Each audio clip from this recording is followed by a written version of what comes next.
Huh? Huh? What do you think? Me? I love it. Video coming out hopefully this weekend about this new decor, this new aqua decor, if you will, in the back here. I am a huge fan of it. I hope you are too. How's everybody doing? I am excited because we got a lot to talk about today. Things are going to get a little spicy today. And there's probably going to be a lot of people upset with me today. I mean, not really, but kinda. No lower end on the tank. Yeah, that's the change, Curtis. That's what I did here. I took that off. But, oh no, I think what you meant was this, not, no, it was that side. Not having the big old line there. Yeah, that's gone thanks to last week's video. And I just made the plan. I made the plan today that over the course of the next couple of weekends, I will be building the surround for this. So you're going to have to look at this mess here for a couple more weeks and then it will be ready. Thank you, Zen Ginger. Audio, video, good. Appreciate it. Hey, listen, folks, today, no Lisa again. Sorry. What's it been, like a month now that she hasn't been on the stream with us? However, she is here in spirit. As a matter of fact, she was just in the room like 30 seconds ago. But we received a gift today, or let me rephrase that. Lisa received a gift today, and it is this. It is so absolutely adorable. And it says, Honey and Mama Kitty. How adorable is that? If you're not someone who has been with us for the last few weeks, we did lose a cat 2 weeks ago. Mama Cat is the one that we lost. She was primarily Lisa's cat. She didn't like me at all. But I still liked her. Of course I did. And so whoever sent this to us, we do not know who sent this, decided to make Lisa feel a little better by sending us that. I appreciate it. And Lisa appreciates it very much. Still, again, I don't know who sent that. She said, well, it must have been Robert Wayman, because anytime we don't know who sent something to us, it always ends up being Robert Wayman. But I would love to be able to personally thank whoever it was that sent that. The problem is anybody could say, oh, it was me. And I would be like, oh, yay, that's really nice of you. Thank you, because we have no idea. John listened to Yellow Submarine on repeat while working on the tank. Ha! Yeah, did you like that terrible song? What a horrible, stupid song. What was that song made for a third grader? I remember hearing that song when I was in kindergarten. But anyway, listen, we got to talk about some controversy before we get started with the main topic, which is also very controversial. But before we get into that, I need to put a fish retail company, I need to put them on blast, as the young people would say. Loved the season finale of Reacher. Me too. What a great season that was. Substantially better than season 2. Today, folks, I am going to call out a company, and I'm going to do it because they deserve it. Because this is a company that is a bunch of terrible people. Let me tell you the story. On Tuesday, Lisa shared with me a post that was actually shared on the Tank Talk Facebook group.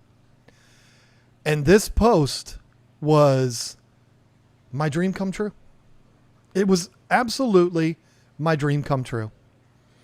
Because this post said that as of October 1st, 2025, the Asian arowana will be available in the United States. I lost it. I was like, oh my God. Okay. Well, we're going to have to put a tank there, which means we're going to have to take that down. And there's just going to be a tank in the middle of the room. It's probably going to be a tank similar in size to this one. It's just going to be for that, maybe stingrays. But It's going to be an island tank. It's going to be right there in the middle. I'm going to be able to see it from everywhere. This is the most amazing day of my life. I'm, of course, going to hold out and get a super red no matter how much it costs. I've been dreaming about this for over 30 years.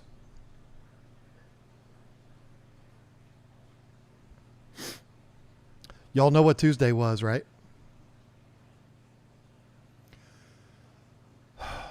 Tuesday was April Fool's Day. The dumbest thing anyone has ever created, second only to Valentine's Day.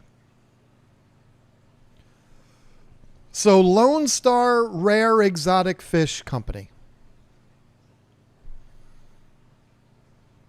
I don't like you. I think you're bad people. I think you're mean. I think you're cruel. And I think you should be ashamed of yourself. You want to know what it's like? You want to know why this is I'm so gullible. I mean, listen, I didn't realize it was April Fool's, and I'm 50. I'm not in elementary school. I didn't realize that grown people do April Fool's jokes. Did I say Valentine's Day? That's how much I care about neither one of them. Let me tell you the equivalent of this. Do you remember back in the day, in the early days of the internet, and people might still be doing this, and if they are, they're bad people. You remember when they used to announce the lottery numbers on TV? And then this really cool, very futuristic invention came out that was called TiVo. And what people would do is they would TiVo. If you don't know what TiVo was, it was basically like it recorded your cable for you and saved it to a hard drive. And it was like video on demand. And so what these idiots would do is they would TiVo or record the lottery winning drawing. And then they would go the next day and buy lottery tickets to match those numbers for the Powerball. And then they would bring in some poor schmuck that night and give him a gift. Here, have this lottery ticket. This one's yours. This one's mine. And they would give him the one that has the numbers on it from the night before. And then they would play. Remember the sound of TiVo? I don't remember this. I can't imitate the sound. But they would play the night before's lottery winning numbers. And that poor schmuck would be sitting there thinking, oh my God, I just won the Powerball. And then those idiots had to explain to him, no, ha, ha, ha, this was a joke. You didn't just have your life changed and win $300 million. No, we were just joking. Ha, ha, ha, ha. That's the equivalent here. Lone Star Rare Exotic Fish Company. You are like those idiots. It was probably you in those videos. It was you, wasn't it? Playing those dirty jokes on people and getting them so excited, thinking that their dreams are going to finally come true, only to find out that you're just a bad person and you did a horrible April Fool's joke. I don't have anything personally against Lone Star Rare Exotic Fish Company. I do not like them. I'm very mad at them. And I think that there is a nice warm place in hell for them, for all of them. But no, I'm not even going to tell you, oh, good one. You got me. No, you're dirty. You're mean, despicable people. You would never do something nice for someone like this because you're a bad person. Whoever's running the social media at Lone Star Rare Exotic Fish Company, you're horrible. Caffeine-free Pepsi today. Everybody's going to ask, what's the gold cans? All right, listen.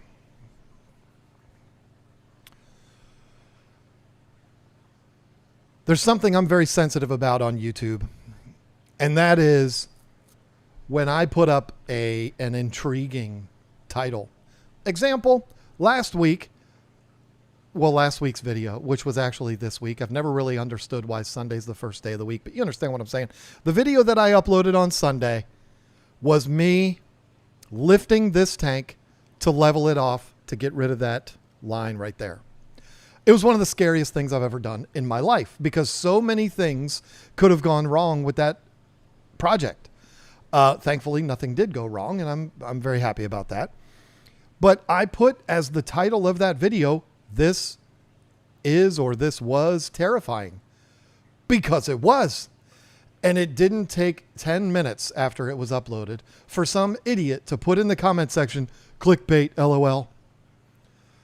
I am very sensitive about that. It really bothers me when I put up a title that is intriguing. Might get people's attention. It's not a lie. I'm not putting a thumbnail of a woman in a bikini, and then it turns out to be me. I'm not doing that. That's clickbait. This is terrifying. And this idiot calls it clickbait. I'm very sensitive to that. I'm very sensitive snowflake. The title of today's live stream is in no way clickbait. No, absolutely not. Aquarium, The Dark Hobby. Have you heard of it? It's a documentary that came out. I watched it. I think I watched it on Tuesday. Might have been on Monday. I'm not sure. But it came out recently. You may have seen the trailer. Maybe it was right after you watched the Superman footage that was put out today, the first 5 minutes or 5 minutes of footage, which was incredible. You may have seen the trailer for this documentary. And the trailer for this documentary is one of the first problems. This documentary has many problems, of which I will be listing all of them. I'm going to go over this in great detail. So if for some reason you were considering wasting an hour of your life that you'll never get back, and you really wanted to watch that documentary and you don't want to have any bit of it spoiled, well, you might want to avoid this live stream, because I'm going to go over it in great detail. And I'm going to go over it from the standpoint of the opposing side, because this documentary is all about the dark hobby. How bad aquariums are. And you may have seen the thumbnail, and you might have thought, well, this has got to be good. Not the thumbnail, but the trailer. Because you saw Ramon Antonio Gerardo Estevez. Sorry for that horrible attempt at sounding like I'm in South America. You may have seen that, and you might have thought, you know what? I am a major fan of Ramon Antonio Gerardo Estevez. I'm not going to try to roll the R's. You might have thought I'm a bit. Oh wait, okay, hold on. Hang on a second. You don't know who that is? Martin Sheen. That's Martin Sheen's real name. I don't have anything personal against Martin Sheen. Excuse me.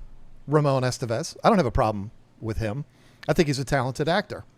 I loved him in The Departed. I loved him in The West Wing. I mean, I watched all 7 seasons of The West Wing. I thought he was great. I am a fan of Ramon Estevez. And so I could see why people may think, oh, well, that's the guy from Apocalypse Now. I'm going to watch it. He's very talented. One of the worst movies ever made, by the way. I'm not going to do what I did last week and go off on a tangent and do nothing to do with fish at all. That's not happening today, but I will say, in my opinion, Apocalypse Now was probably Martin Sheen's low point, even though it launched his career. One of the dumbest movies I've ever seen, and I don't understand why anyone likes that movie. There I go again. Everybody else likes the Beatles. I think they're terrible. I think Apocalypse Now is terrible. I think The Shining is terrible. I think Close Encounters is terrible. I think everything Stanley Kubrick has ever done, with the exception of Full Metal Jacket, is dumb. I think that guy was high on LSD when he made movies, and I think he's a madman. His movies are dumb. I would watch any Christopher Nolan movie 10 times in one day before I would watch any of Stanley Kubrick's stupid movies. Rest his soul. I don't mean to speak negatively about the dead. I think he's dead, isn't he? If he's not, he's 144 years old. But you may have seen that trailer with Ramon Estevez in it, and you might have been thinking, well, this has got to be really good because he's an A-lister 20 years ago. He's really good. People love him. And so, this must be a serious documentary. Well, let me just tell you this. Spoiler alert right off the bat. What you see of Ramon Estevez in the trailer, Martin Sheen, that's his involvement with the documentary. That's it. He basically filmed the trailer. They replay that in the beginning of the documentary, and that's the last you see of him. You don't see him. You don't hear him. He doesn't narrate it. It's not like he's Liev Schreiber and narrates the whole thing, or Morgan Freeman. No, that's it. You don't see Ramon Estevez again, except he's the first listed in the credits as a producer. I don't think he produced it at all. I think that was his payment for. He didn't direct Apocalypse Now or Close Encounters. Okay, well, some other idiot did then. I'm sorry. I thought that was him. I love the Clockwork Orange. I could have swore that was Stanley Kubrick. Either way, whoever directed Apocalypse Now was high on LSD. That was a dumb movie. I'll say it to your face. I'll say it to Stanley Kubrick's face. And y'all know The Shining's overrated. I don't care what you say. That is 2 hours of boredom and 5 minutes of good is what that movie is. It's dumb. That was a Kubrick movie. I know that one was. So if you were going to watch this documentary because of Martin Sheen or Gerardo Estevez, you're making a mistake because he's not in it. He quite literally, and that's the appropriate way of using literally, the very first thing that when the documentary starts, it's him standing probably in his office, and he reads quite clearly off of the teleprompter. He's like this. It's just like this. Have you ever been mystified by an aquarium? Have you ever thought that the fish are actually looking back at you? Well, a lot of people do that. Do you understand? This isn't exactly what he says. Do you understand the vital importance of the reefs in the oceans today? And do you know that it's responsible for...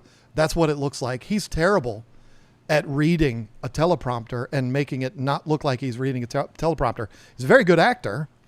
The Apocalypse Now didn't suck because of him. It sucked because it just sucked. It was a terrible movie. But it wasn't his fault. But it was obviously phoned in. It was obviously a money grab or something to put on his resume. Why are you still putting things on your resume at 84, Ramon? I don't get it. Don't watch it because you're a fan of Ramon Antonio Gerardo Estevez. The problem with this documentary is that it is one side of an argument, and it is a side of an argument that is anti what we do. It's only about the saltwater industry. In fact, freshwater is mentioned one time. We'll get to that, but it's mentioned just in passing. This is just about the saltwater hobby, and it's focused on fish collecting in Hawaii. Not Florida, because Florida's doing it right, or any other coastal area of the United States because they do it right. It's only Hawaii. And I'm going to give you, when I'm done talking about this documentary, I'm going to give you the solution. It's a simple, easy solution. I'm going to fix the problems that Hawaii has, and it's going to be easy. But the problem is, with this documentary, it fails on so many levels, and it fails because it tries to trick you and deceive you into believing you're watching something that's not real. It makes you believe that you're seeing something that it's not what you're actually seeing, but it makes you believe that you're seeing this thing and you're supposed to get outraged, and it's horrible. You want a good example of that? Robert Wintner. That's his real name. It's not a stage name. This is kind of the star of the documentary. In this live stream here, we'll call him the biggest loser. How about that? Because there's a lot of losers in this documentary that have never known what it's like to be in a room alone with a woman with the lights off. None of them. None of these dudes know what that's like. They're all losers. And yes, every single one of them. But the biggest of them all, the biggest loser, shall we, is Robert Wintner. He's talking in the very beginning of this documentary, like right after Ramon Estevez is done reading his trailer notes. He starts in talking about how prevalent yellow tangs are in Hawaii and how 1 million yellow tangs are exported from Hawaii every year. If they're going to the States, I don't know why that's exported, so I probably misspoke there. But sent out of Hawaii, because they're not all sent to the United States. I would imagine some of them go to Europe and whatever, who cares? And then he talks about a warehouse, and he talks about it like it's this exclusive, this hidden away, real shady warehouse. And they show a quick scan of like 3 big aquariums, and they're all full of yellow tangs. And you want to know what they did?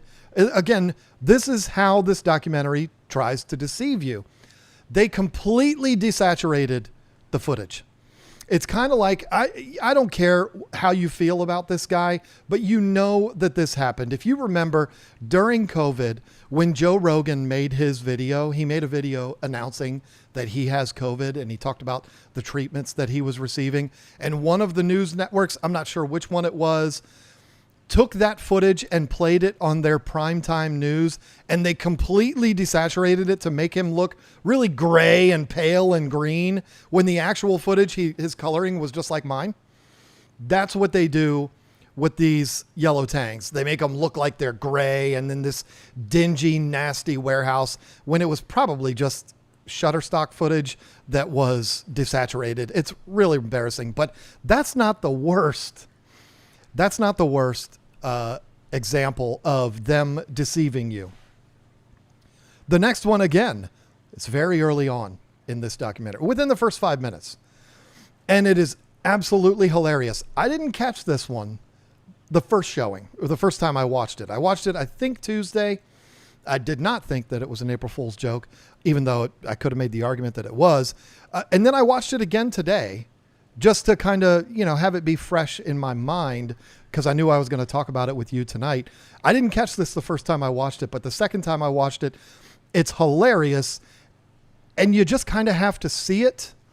I'm going to do my best to describe it, but when I describe it to you, it's not going to be as funny as it is to actually see it.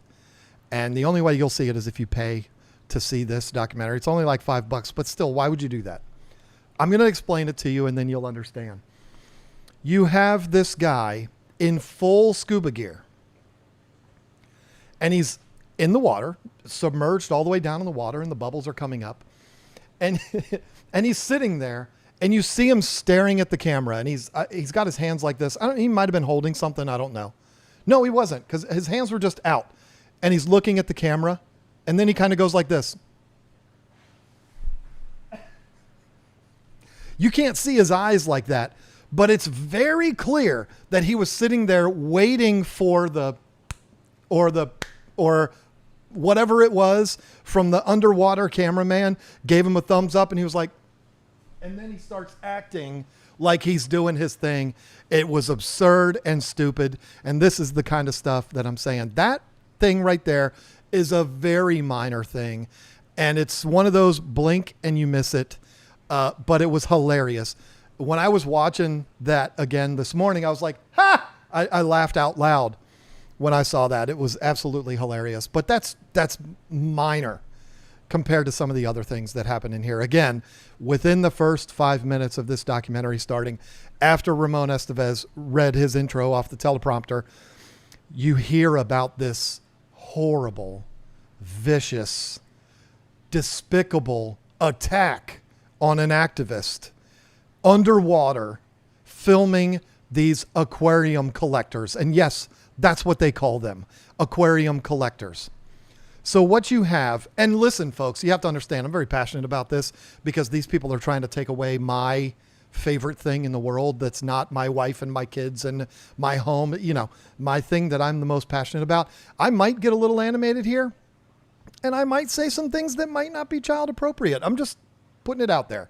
I'm going to try my best not to, but it might happen. I won't drop any F-bombs. I have more control than that.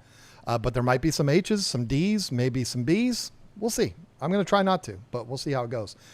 So they describe this as this footage from 2014. Now, cameras were pretty good in 2014. They were not nearly as good as they are now, but they were pretty good.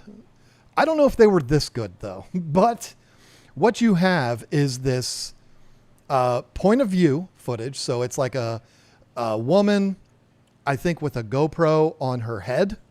You know how they do? Swimming along. and just happens upon these two aquarium collectors. They're not doing anything. They're just these two dudes in full high-end scuba gear, 10 feet away, and they're just circle jerking or something. I don't know what they're doing. They're just kind of there. And she happens upon them. And this is what happens. The dude is, whatever he's doing, he looks over and sees her and immediately pounces on her and starts paddling his way to her and attempts to murder her by pulling off her respirator. Is that what you call it? I'm not a scuba diver. I don't know. Regulator, respirator, breathing apparatus, bubbler, air thing, whatever you call it. Rips it from her face.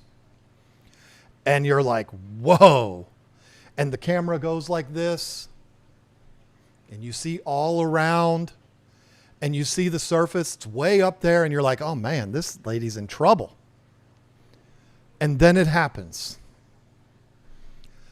Then they show you the other angle. Yeah. There was a cameraman filming the whole thing. And you see exactly what I just described, but you see it from 10 feet on the other side. 10 feet away.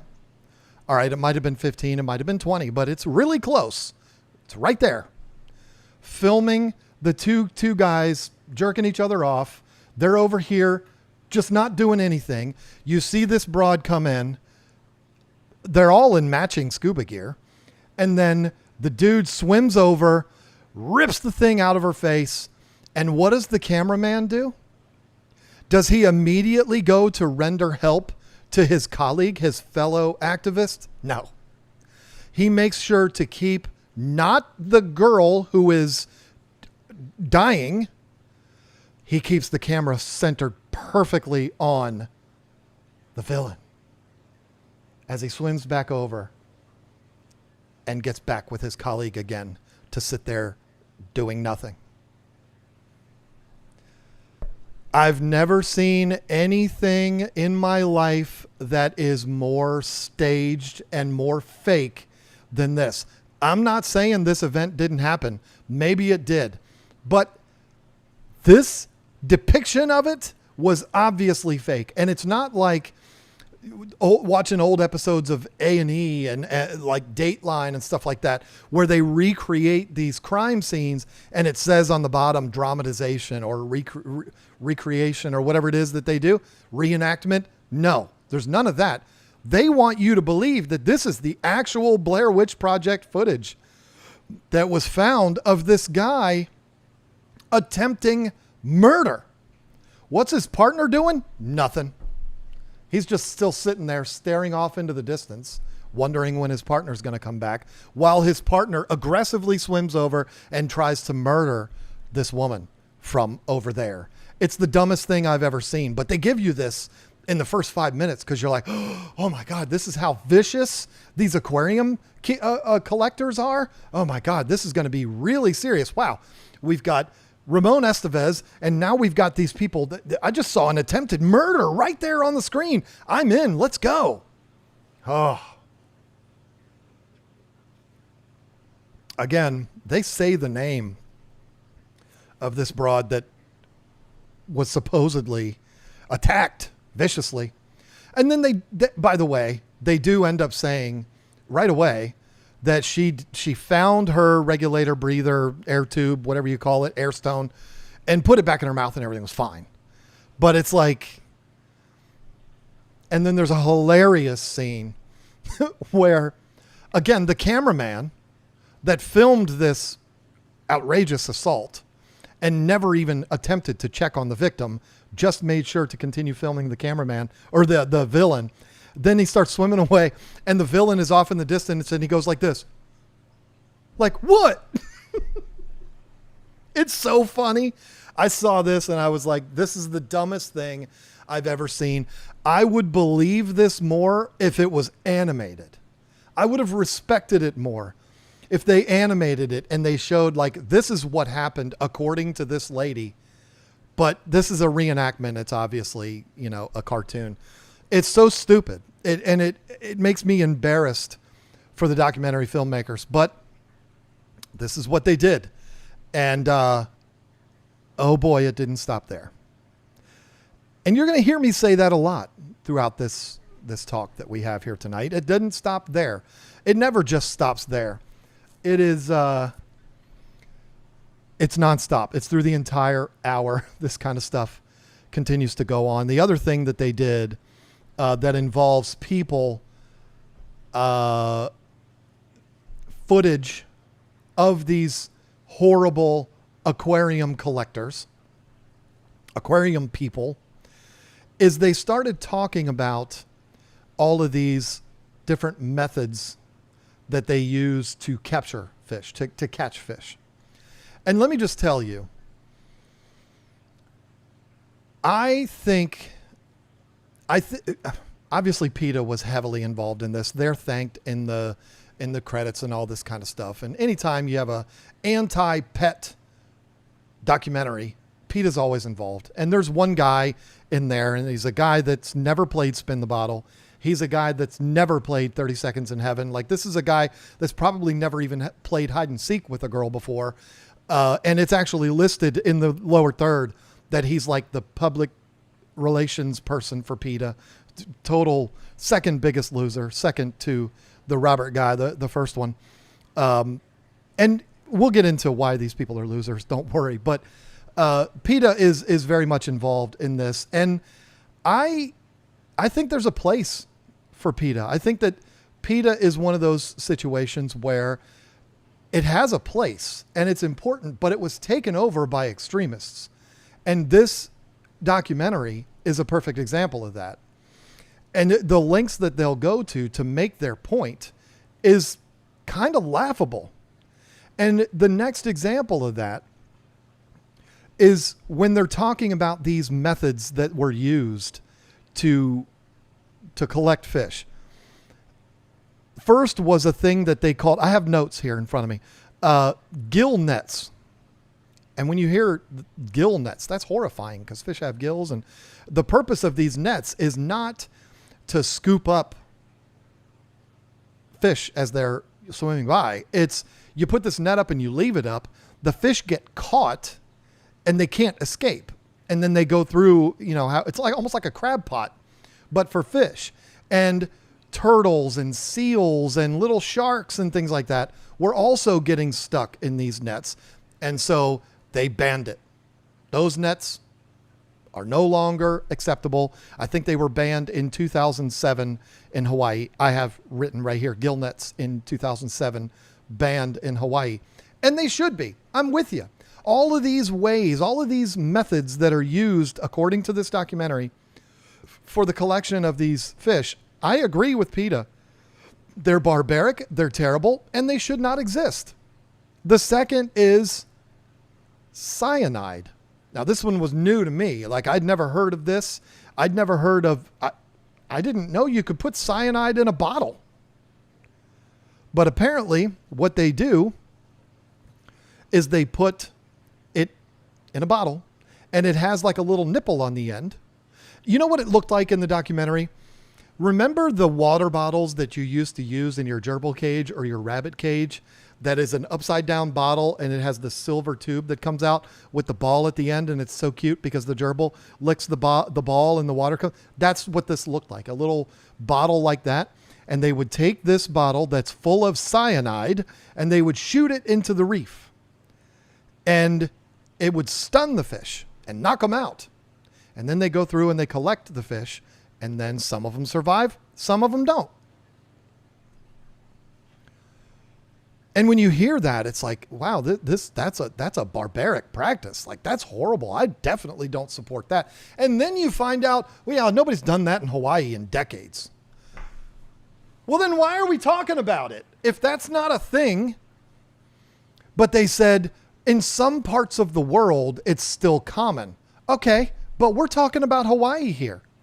We're not talking about Indonesia and Taiwan. We're talking about Hawaii. So why are we even bringing that up? It ain't happening around here. Why are you talking about gill nets? They were banned in 2007. Why are you wasting our time? The last one was the most ridiculous thing I've ever heard. And again, the documentary thinks that I'm so dumb to believe that they use dynamite to collect fish. They put dynamite in the reef and blow it up. And this is literally what they say. And, you know, it kills some of the fish, but a lot of them are just stunned. And then they go through and pick them up. The problem is they think we're stupid. And when they show us obvious actors, they're so clearly actors with ski masks on, under the water, with a stupid bubble thing that goes up to the surface, in their board shorts, swimming down, no swimming apparatus, nothing, no net, no bucket, no collection, anything. There's just this dude in regular clothes that just looks like he got done with his paper route and decided to dive in with a bottle of cyanide and just shoot it all over the reef. They expect us to believe that that's a real dude doing that. With a ski mask on. Here's the thing.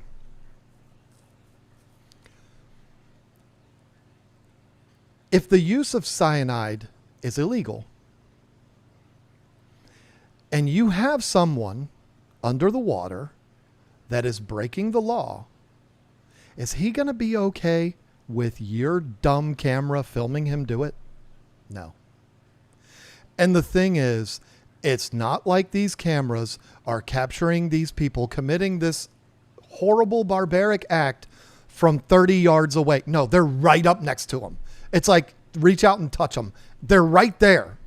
Are they really going to let you film them like that? Or is that just some dude that's on the film crew that just jumped down in there with a bottle, a freaking baby bottle with baby formula in it, squirting it down into the thing and going like this to make it look like, and then you're supposed to believe that that's the real dude that's actually doing the thing. It's so stupid. And this happens over and over and over again. They show footage of these people in scuba gear doing these horrific things. It's all the same people that have been throughout the whole documentary.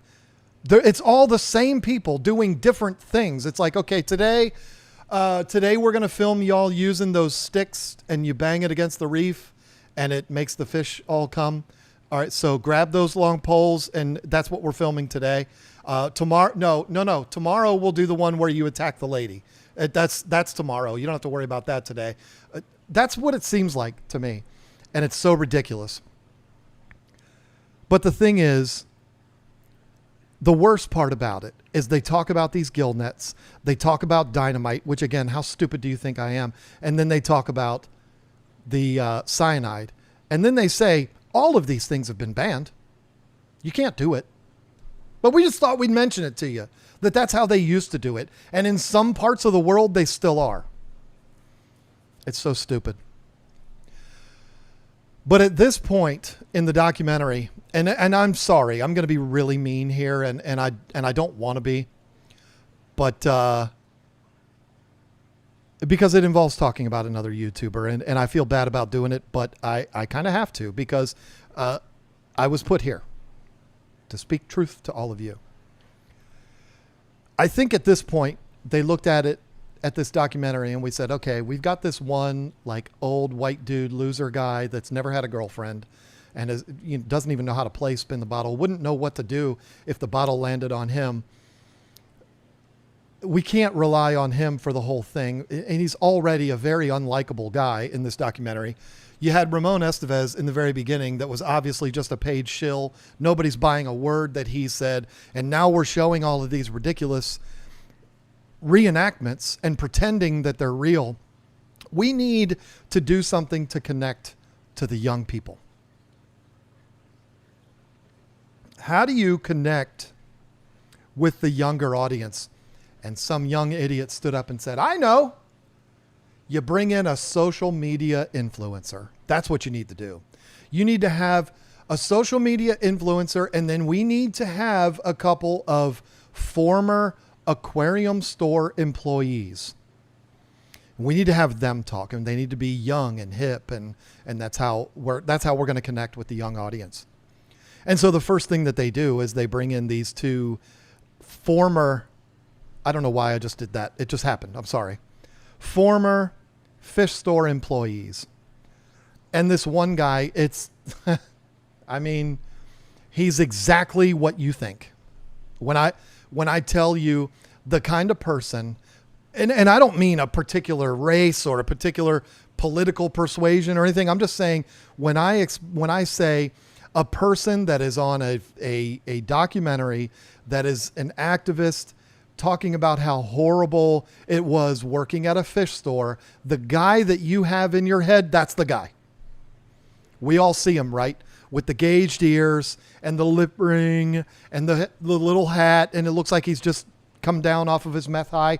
Terrible, stupid. I don't know where this guy came from, but he's obviously an idiot. And then the second person that talked about how horrible it was to work at a fish store had the voice modulation, and all you could see was the silhouette. Like we're talking about some kind of top secret espionage, freaking treasonous thing. You're talking about working at a Petco, and you have to be hidden because you're afraid that the fish store mafia is going to come after you. None of that was ever said, but I'm saying, why would you need to have yourself be anonymous? It's kind of absurd. And so when those failed, they said, okay, we need a social media person. So when you think about ornamental fish says it's illegal. What's illegal? Having lip rings and being a dude. When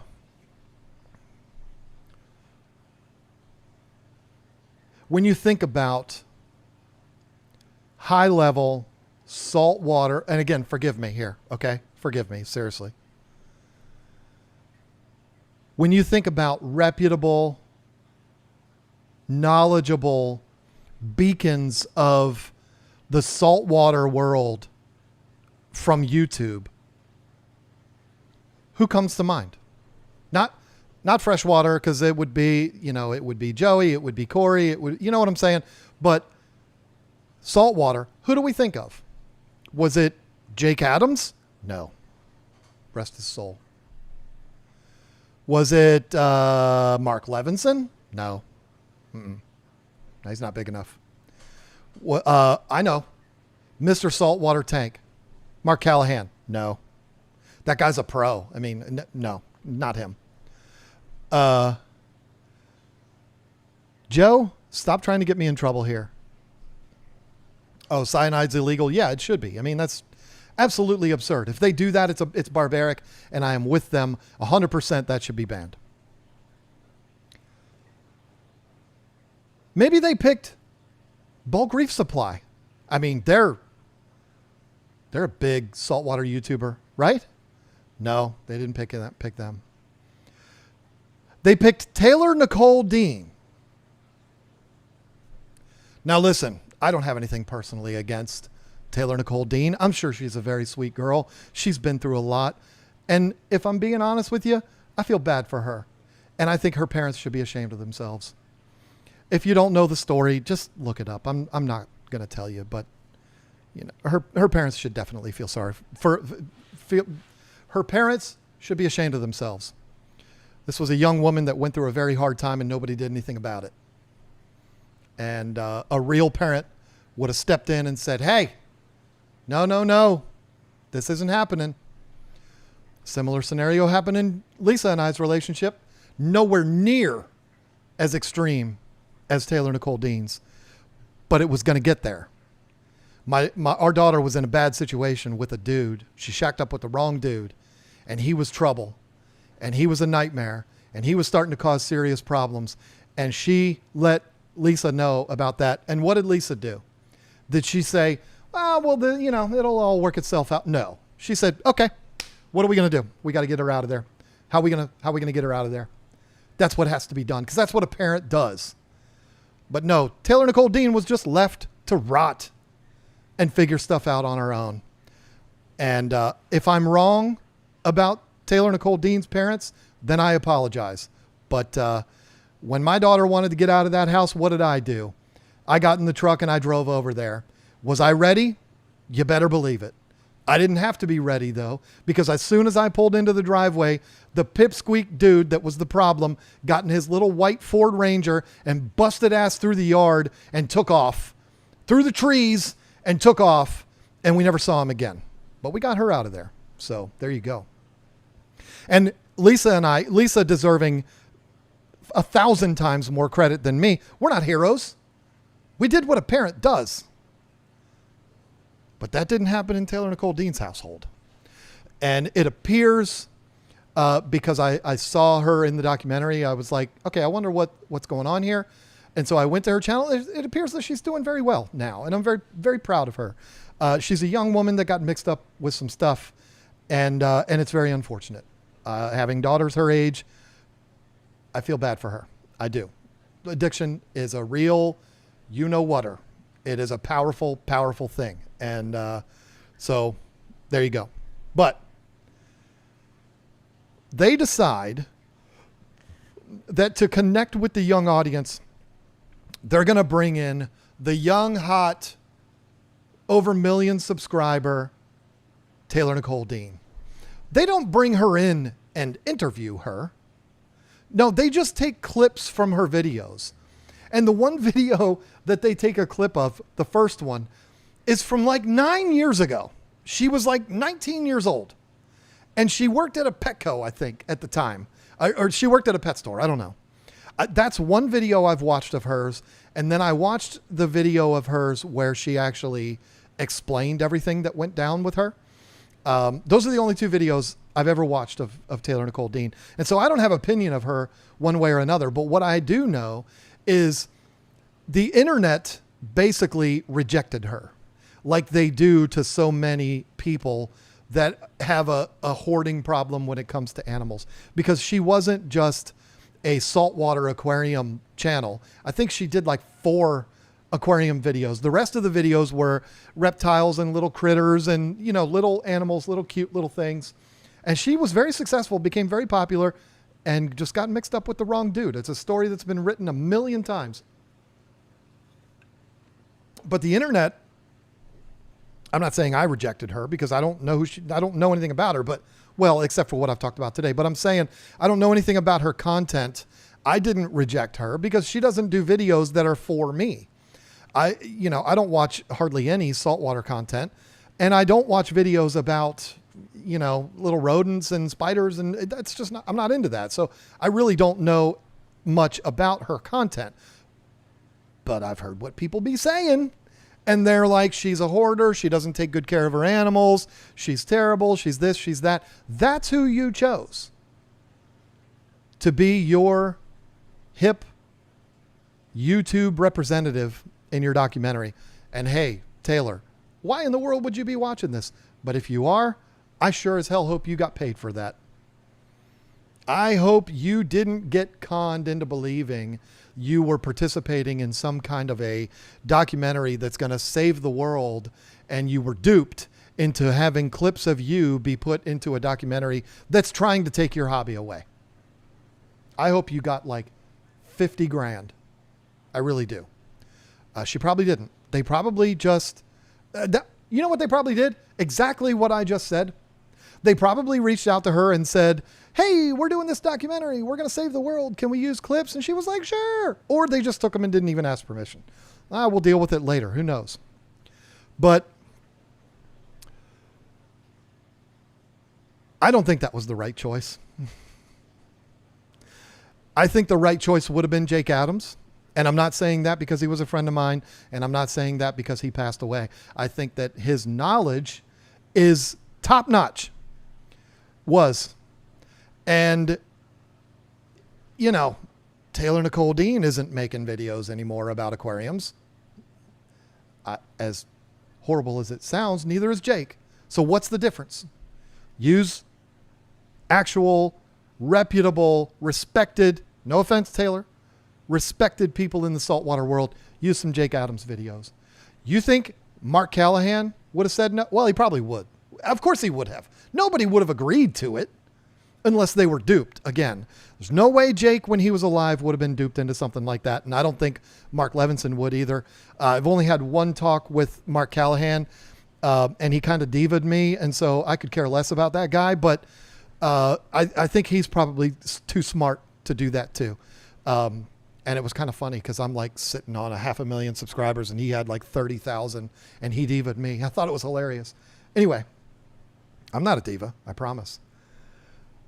They chose to use Taylor Nicole Dean. Okay, whatever. But it was literally like a 5-second clip. And then they used another clip of her down the road. And the video that they used was her talking about hippo tangs, because Finding Nemo or Finding Dory was about to come out. And so she made a video about that. And the only reason I know that is because I watched the video today to see if that was the same video that was used in the documentary, and it was. And so that's what they did there. But obviously that didn't work either. I'm looking at my notes and I'm realizing there is another absolute act of barbarism that is shown very close up in this documentary that again makes me question the authenticity of this footage. We talked about gill nets, we talked about cyanide, we talked about dynamite, but there's also the practice of taking deep water fish and puncturing their swim bladder. I've never heard of this.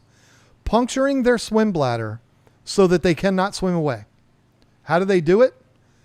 They take a fish by hand. They take a syringe. You know like I know, but I'm saying, you know how the tube of a syringe and the actual syringe itself are two different pieces? You have the plastic piece with the needle, and then you have the actual tube. So it's the hypodermic needle and then the tube. You know what I'm saying? They take just the needle part, like the part that's left in you when you get an IV. They take that part and they poke it into the fish. And then the most horrifying thing, I know I'm sounding like a snowflake here, but you see the bubbles come out. And I saw that and I was like, oh, I wish I hadn't seen that. But the point is, they show it. Do you honestly believe that somebody who's down there committing a barbaric act like that, that's not supposed to do it? This practice also has been banned. They actually say it specifically in the state of Hawaii. This has been banned. So if somebody's going to do that, do you think they're going to let you film it? I bet you they wouldn't. So what that tells me is this is yet another staged event, and they torture a fish like that for the sakes of that documentary. And I say they should be ashamed of themselves. I hope I'm proven wrong. I hope there was a criminal dumb enough to let somebody film him doing that, knowing that it's against the law. But I don't think that's what happened. Joe, stop trying to get me in trouble. Joe wears our shirt in his wedding ceremony, and he thinks he can just get me in trouble whenever he wants. Stop it, Joe.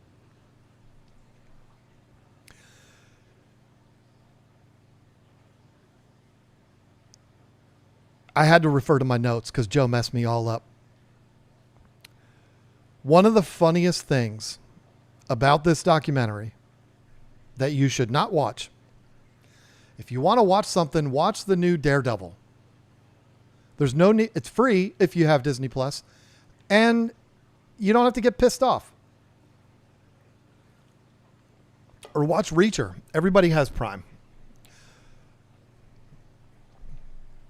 They're talking throughout this documentary about how the overfishing of the reefs in Hawaii is killing the reefs, and these fish are going to go extinct.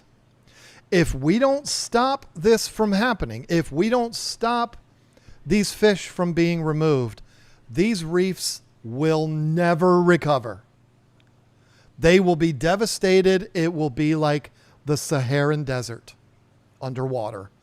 just a barren wasteland. And every time they talk about this, they show a dead reef. And it is very sad. I don't want to see the reefs die. But they talk about how we have to get rid of this practice in order. I'm sorry, I keep burping, but I'm drinking soda and whatever. We have to stop this practice. Otherwise, the reefs are going to die. We're not going to have any more oxygen, and we're all going to die. They don't literally say that, but you know what I'm saying. But then they completely contradict themselves in the same documentary about 2/3 of the way through by saying, let's tell you what happened in Cuba. I'm no fan of Cuba, but they talk about a trip that they went to in Cuba. I don't know when this was, whatever. I mean, it was during the Castro days. Apparently, I ran a roller coaster. I rode a roller coaster. Powerball. We just got done talking about that. People who think I'm crazy, it's that redheaded kid you know what I'm saying? Every time Lisa and I say the word apparently, one of us, whoever says the word apparently, the other one goes, apparently. It's just a thing that we do. So he talks about how there was the most glorious 1,000-acre reef 70 miles off the coast of Cuba. Beautiful. Most beautiful reef that anyone had ever seen. But that reef was devastated. It was killed off by the Chinese. I'm not saying this. This is what the documentary says. The Chinese killed this reef because they went in and they knocked the reef out of balance by fishing all of the sharks. They don't talk about getting the damsels and the clownfish and I don't know what fish are there, but you know what I'm saying. The sharks specifically for the purposes of making shark fin soup, which sounds like a nightmare, but apparently that's a very popular soup in China. And the reef died. It was dead. And they show footage of this brown, gray, horrifying wasteland underwater that is from the sharks. They're gone. They took all the sharks because they wanted to make their shark soup, their shark fin soup. And so Cuba, more specifically Fidel Castro, said, no more sharks fishing. No more. You can't come here and take our sharks anymore. And what happened then? The Chinese stopped going to that water. This is them saying this. I'm not saying this. The Chinese stopped going there and catching the sharks. And guess what? If you go there now, it's back to being the most glorious reef you've ever seen. And they show all of these beautiful Shutterstock footage, all of this beautiful reef. It's the most glorious thing you've ever seen. It's back to being 1,000 acres of the most glorious reef you've ever seen in your life. So you spend the first 2/3 of the documentary talking about how if we don't stop this from happening, it's going to be devastation. Everything is going to die and it's never going to come back. You go from saying that to saying, but then there's this thing that happened in Cuba where they were taking the sharks and Castro stopped them from taking the sharks and now the reef's okay again. How does that work? You can't have it both ways, folks. But apparently these people think you can. Apparently.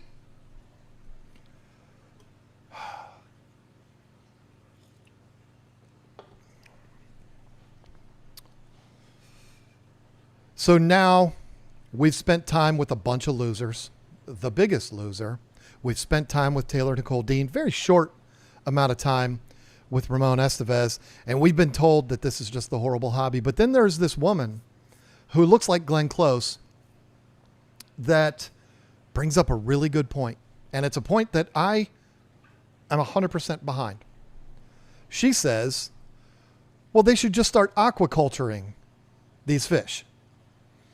And she's like some kind of environmental science person, the only one in the documentary that makes any sense, even though she says some stupid things too. But she says in this one particular part, they should start aquaculturing these fish. They've already figured out how to do this with clownfish.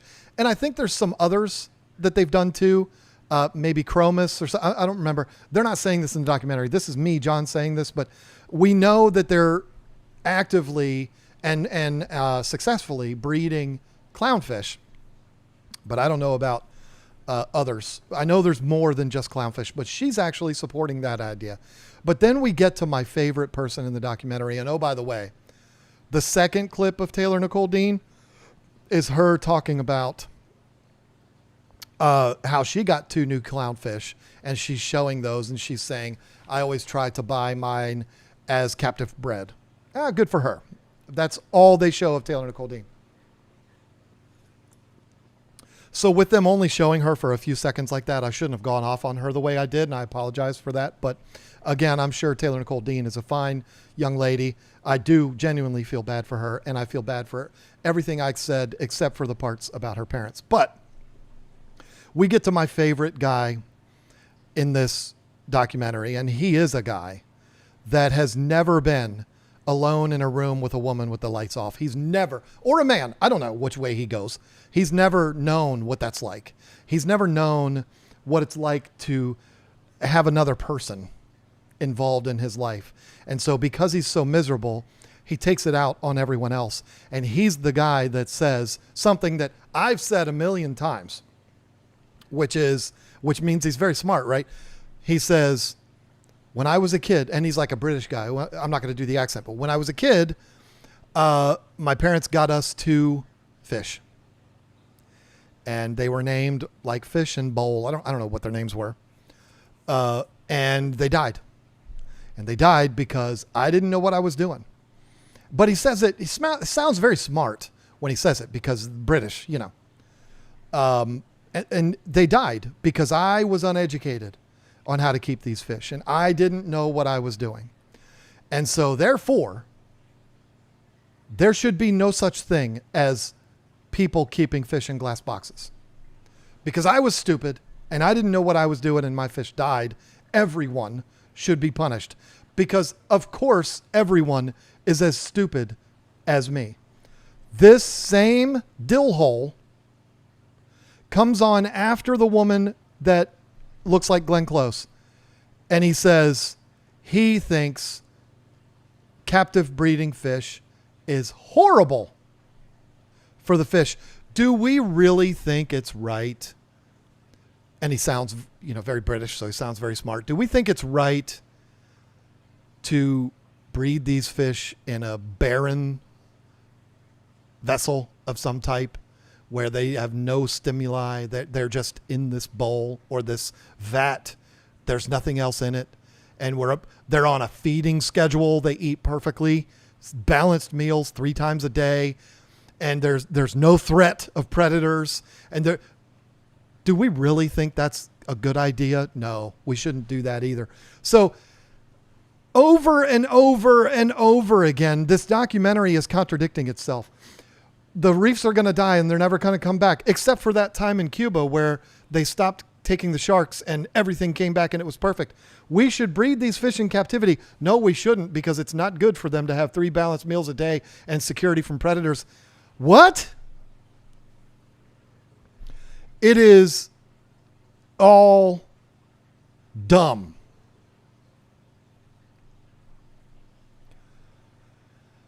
And I'm going to tell you why it's so dumb. And I'm going to tell you why it's so dumb while telling you the solution. Opening up another soda. It's soda. I know that sound is directly associated with somebody cracking open a beer. That's not me. I don't do that. Did y'all see the Mr. Mom clip I put in the video on Sunday? When the guy said, well, you seem like a really handy guy.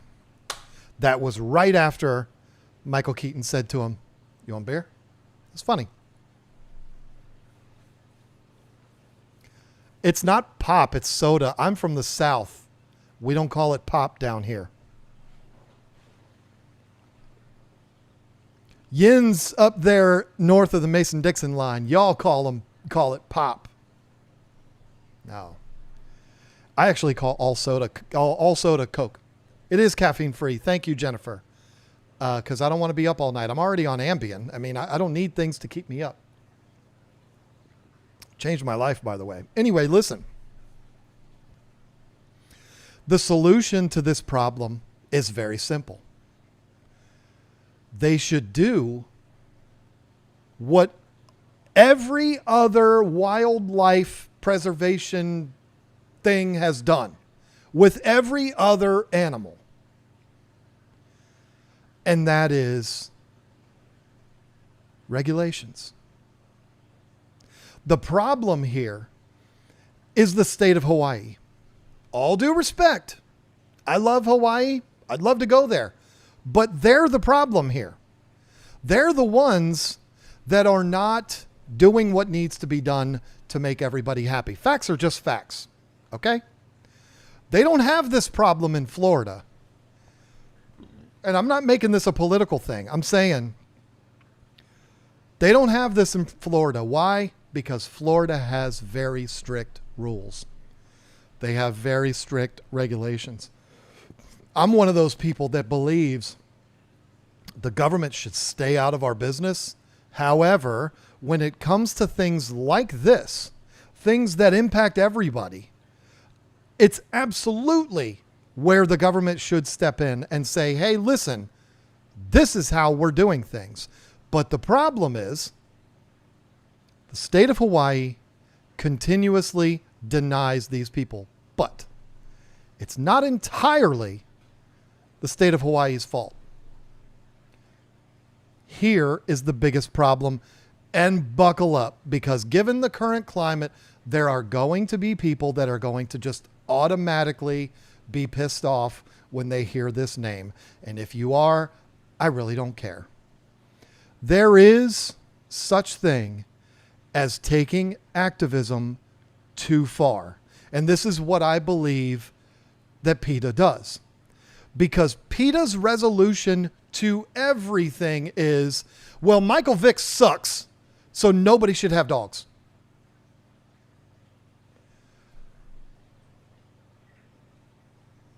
I can't think of another example that's funny. But you know what I'm saying? It's like there's dogs that have been abused, and Michael Vick is the worst example of that, and I hate that man. And yeah, I do believe people deserve second chances, but not him. Screw that guy. I'll say it to his face, even though he would kick my butt because he's still in shape and former professional athlete, did hard time. I have no doubt he could put me down, but I'll still say it to his face because he deserves it. Michael Vick is a scumbag, and he always has been. But listen, the solution to problems with animals, PETA, is not to just abolish them. Well, people aren't taking care of dogs, so nobody should be able to have dogs. That's what's happening in this scenario. And it's taking it too far. There is no better example right now of taking it too far than what's going on with Tesla and with people hating Elon Musk. I don't care what your political leanings are, and you shouldn't care about mine. I don't talk about mine because you know why? It's none of your business. That's why. I could care less about Elon Musk. But people hate him so much because of what he's doing right now. They're burning people's personal automobiles. That's going too far. They're going to a Whole Foods and spraying a swastika, spray painting a swastika on the door of a Cybertruck that's owned by a guy who's Jewish. It's taking it too far. You can hate Elon Musk. And listen, I am somebody that will 100% support your right to hate whatever you want to hate. And if you want to make a fool of yourself and do the electric slide in the middle of the street and act like a fool, do it. But when you start breaking stuff, when you start burning down buildings, when you start destroying people's private property, you've gone too far. Period. I don't care where your politics are. That's going too far. And before you jump to conclusions, yes, the people on January 6th went too far too. Stand out in front of the Capitol all you want and say, I don't like this. Do it. And you know what? I used to work there, so I'm a little biased, but I would have been out there and I would have been like, oh my God, these idiots. I got to stay late tonight because of these fools. Jeez, come on. But I wouldn't, what would I have done? Nothing. Because you're just hollering and making a fool of yourself. But when you break the windows and you start going in and you cross the line, that's going too far. That's when you lose me. I don't care what side you're on. That's when you lose me. When you start hurting people with your actions. It's an example of going too far. And the problem is, in this particular situation with this documentary, there's, to my knowledge, never been any fish stores burnt down or people's vehicles have swastikas painted on them. I'm not saying that. I'm not trying to say that these are equal situations here, but it is an example of the people that are advocating in the state of Hawaii to eliminate it. They're asking for too much. They're going too far because what they want to do is completely abolish the aquarium trade. Make it go away. They want aquariums to be illegal in the state of Hawaii. They want the collection of ornamental fish to be illegal. This is why they keep failing in the government. So I say it's the state of Hawaii's fault because the state of Hawaii is not going along with what these people want. But the reason why they're not going with what they want is because they're asking for too much. What they should do is what quite literally every other coastal state in the United States has done and say, okay, you can do this, but here's how you're going to do it.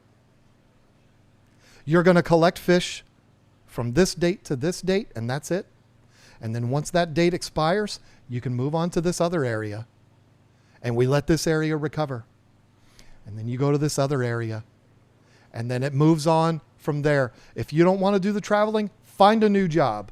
But this is how it's going to be done. And when you collect, you're only allowed to collect a certain amount per day. I got this from Google this morning. You know how Google now, when you do a search, it brings up like an AI kind of like, what's it, the synopsis, whatever. I looked it up in the state of Florida. To legally collect reef fish in Florida, recreational harvesters need a saltwater fishing license and adhere to a 20 organism per day bag limit, with a maximum of 5 of any one species. Commercial collectors require a saltwater products license with endorsements and potentially a special activity license. It's as simple as that.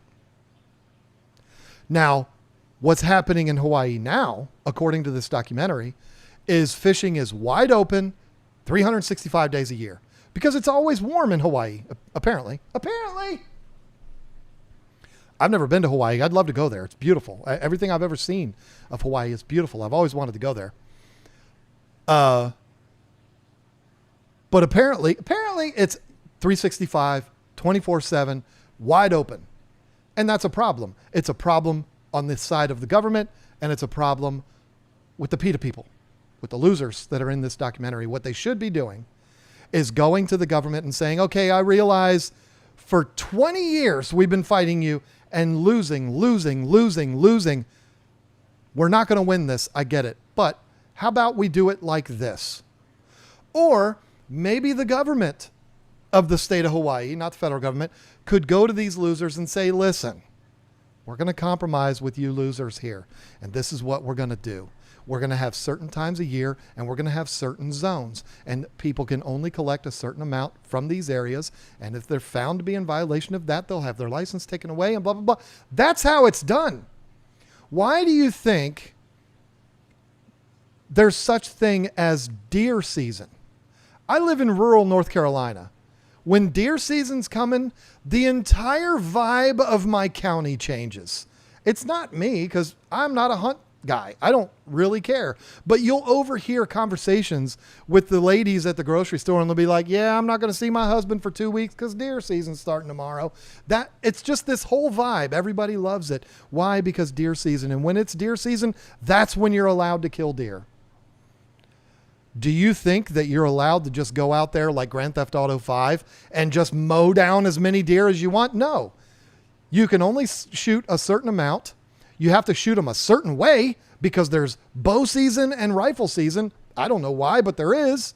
And the deer have to be a certain size. You can't kill females of this size. You can't kill males if they're this way. Or I don't know. I don't know the rules because I'm not into it. The only way I'm going to hunt deer is if the zombies come, and there's no other choice. Why eat deer when cow is so delicious? And plus I don't really like the taste of venison, but that's just me. That's why they do it. They do that. And they do the same thing with like sport fishing, bass fishing, things like that. You can't just go to a lake and catch as many as you want. You have a specific amount that you're allowed. And in certain areas, you will have your live well checked, or you will have your cooler checked to make sure you're adhering to weight limits and to volume limits. That's just how it works. Why do they do that? Because if they just let it be a free-for-all, like the state of Hawaii does, these animals will go extinct in that area.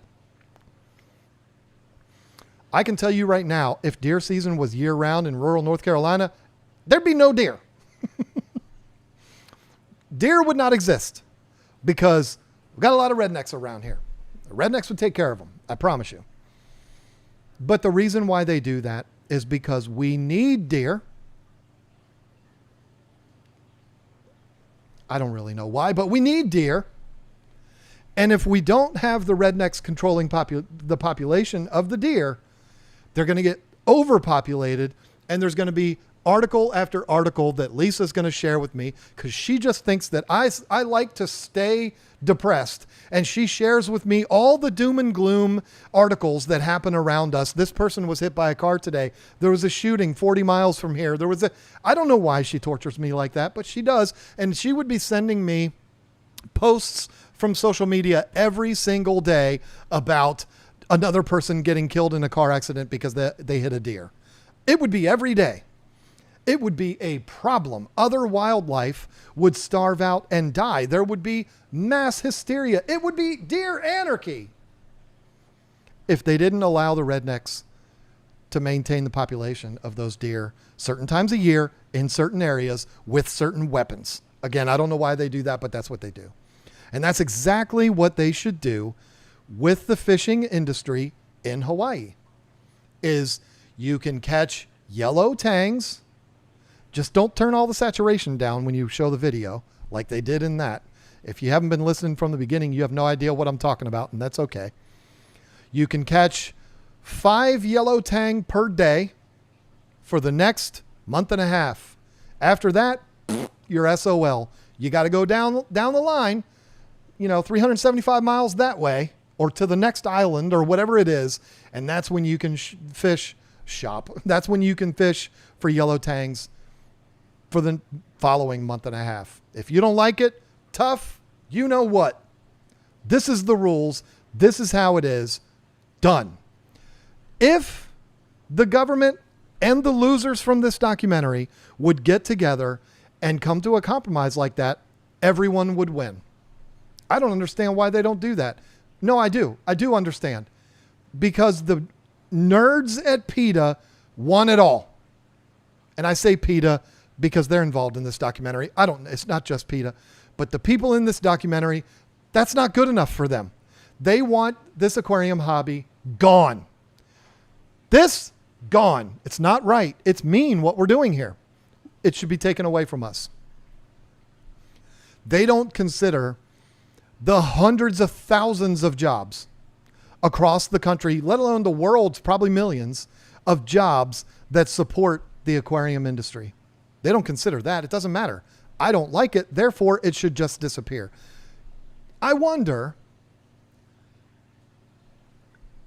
maybe somebody can Google it for me and put it in the chat.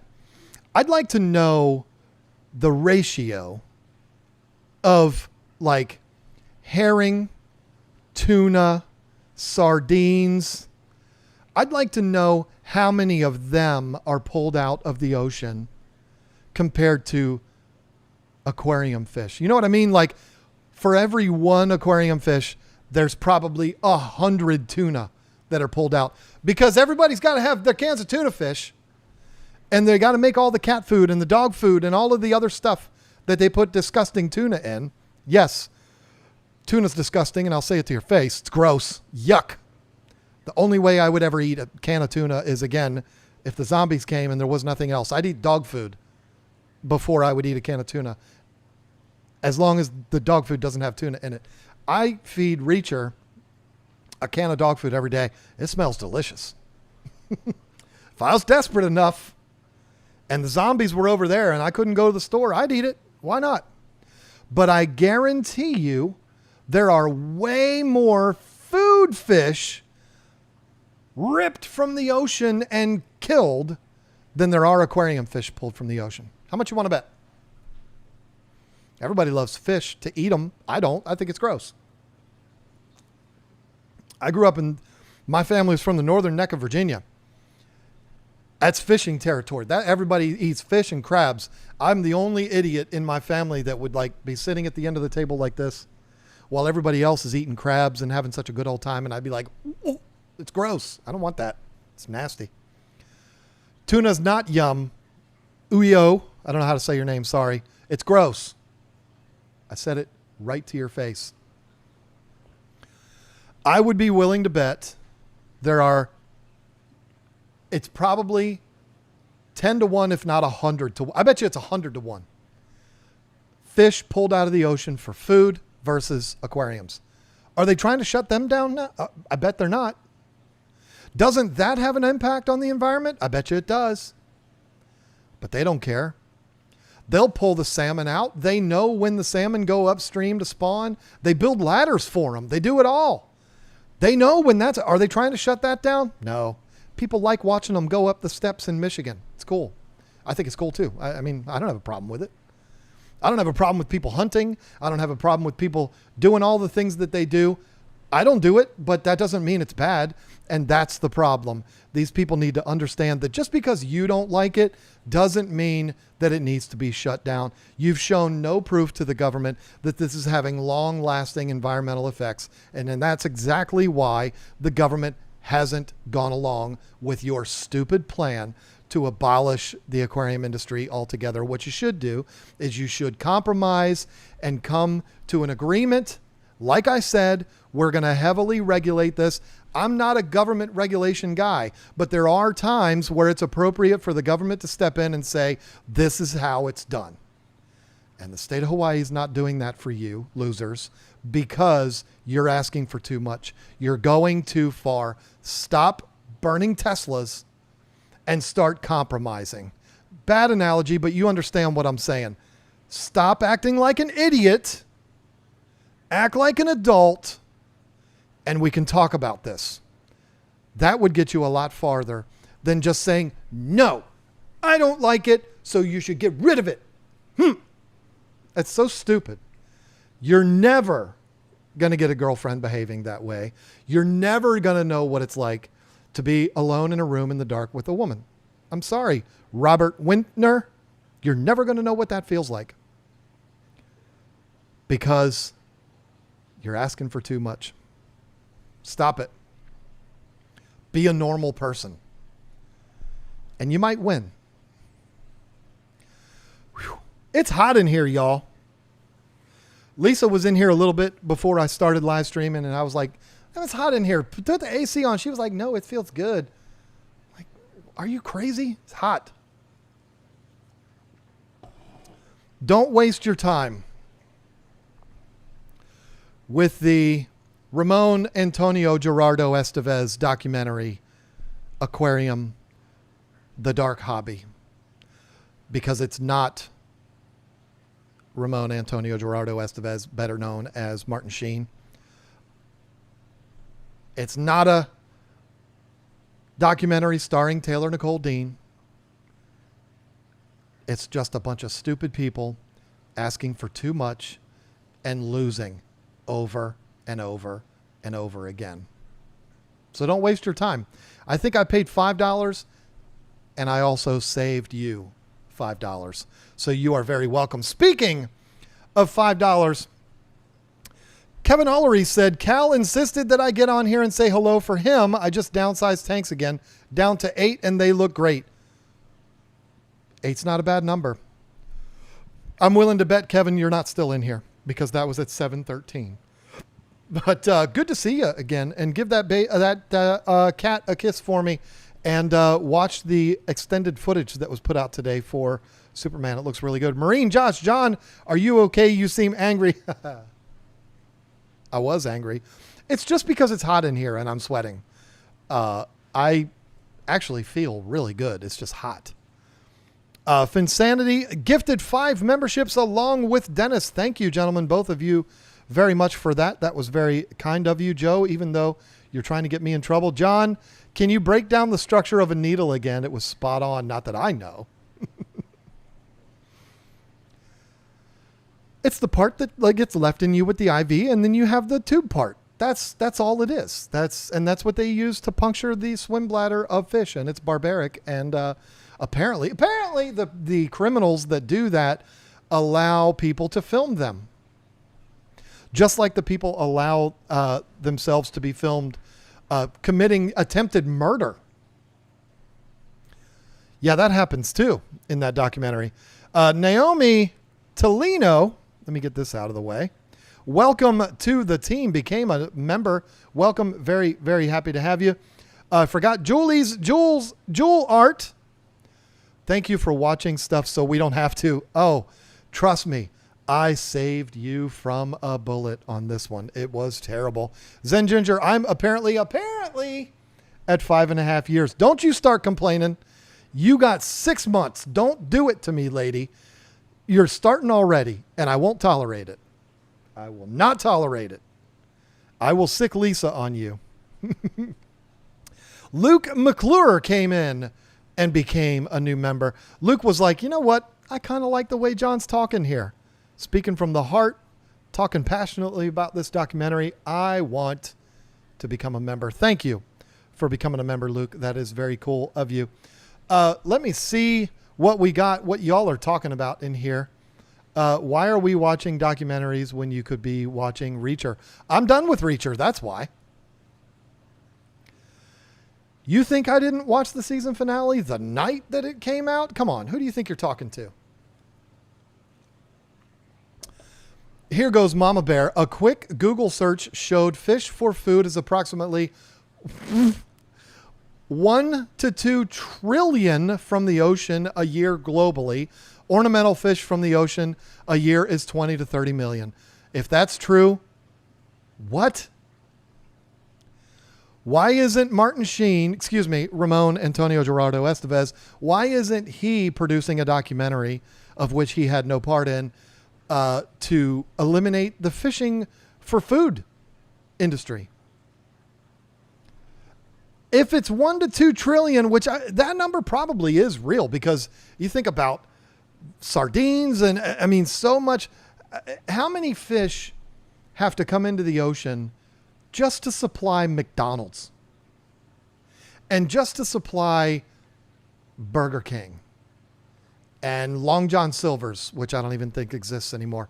You know what I'm saying? Like, how many fish have to be pulled out just for restaurants? I bet you the number would blow your mind. But they're not trying to shut that industry down. I think my search terms confused Google. Carla's looking for food. She heard me talking about tuna. That's why. I'm about 5 to 6 months into the journey and have 3 tanks. The syndrome is real. Oh, yeah. You're telling me. Believe me, I know. Jason Land, there is an actual t-shirt that says that. Actually, 20 to 30 million is just marine fish. There's a lot of freshwater fish that are pulled out too. But I mean, I wonder, it's more marine fish. But, oh, wait a minute. We're not talking about food. We're talking about, yeah, but listen, Moneyless Maven. Apparently in this documentary, nobody cares about freshwater. It's only saltwater. And I'd be willing to bet that the wild-caught freshwater industry is way less, probably 1/20th of what it is in the saltwater world, because so many freshwater fish are captive bred. I mean, it's the way to do it. First time here live, learned so much from you when I lived Okay. Keep up the good work. Great content. Thank you. Crazy in Love Asian. I don't know if I said that. Having some connection issues. Bad weather won't go away.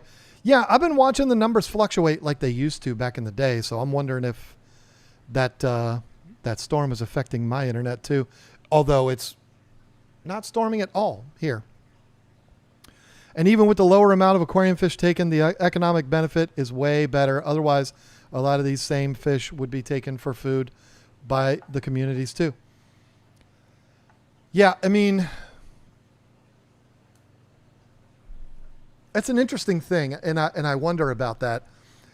If you think about a tuna, tunas are massive. I mean, they're absolutely as big as a house. Not literally, but you know what I mean. And so that one fish would go a lot farther than a yellow tang. What's a food fish that's really small? I mean, sardines, I don't even know what I'm trying to say here. But what I was getting at was, as it goes down the line, because you've got collector, you've got exporter, you've got distributors, you've got transshippers, you've got like holding facilities, you have the distribution that's local, and then you have the fish store owners, the fish store employees, not to mention the web of manufacturers that are supplying supplies to keep those fish. I mean, there's so many twists and turns and so many legs to the web that is the aquarium industry. Every fish doesn't quite literally, but puts money in the pocket of a lot of people. I would imagine food fish are the same way, because you have all the same levels, but then you just have, processing and cooking and all that. Listen, they're both big industries. The food industry is 1,000 times what the aquarium industry is, and I don't see anybody advocating to remove that.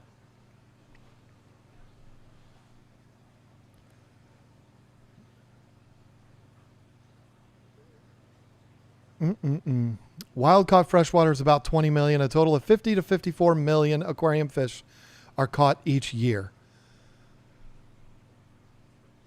That seems like an awful lot of freshwater. I'm not calling you a liar, moneyless maven. I'm just saying that seems like a lot. You trying to tell me it's equal? 90, I think it's 90%, if not higher, of the saltwater hobby is wild caught, and like 5% of the freshwater hobby is wild caught. Did I just say that backwards? 90 to 95% of the saltwater hobby is wild caught, which is why they made this documentary, and maybe 5 to 10% of freshwater is wild. So that just doesn't make sense to me. I think the number's probably closer to 20 million across the board. Blad weather is twicky. I had a circle on my phone a little bit ago. I had to message Zen to see if I got banned. Yeah, you came close, even though that's the first message I've seen from you. My wife. Lisa, can I keep different types of tetras and they school with each other? I don't have to answer it because Lisa will. See, this is the hard part. Sardines, anchovies, whiting, smelt. Yeah, there's a lot of those. Whip, keep it PG in the chat, please. I am so hot in here. It's absurd. Lisa, it's your fault. I agree with you, John. The most canned tuna is gross. But if you've never had a solid core yellowfin steak smoked on a... No. Not doing it, Mike. No. I'm somebody, when I'm a guest in someone's house, which hasn't happened in years.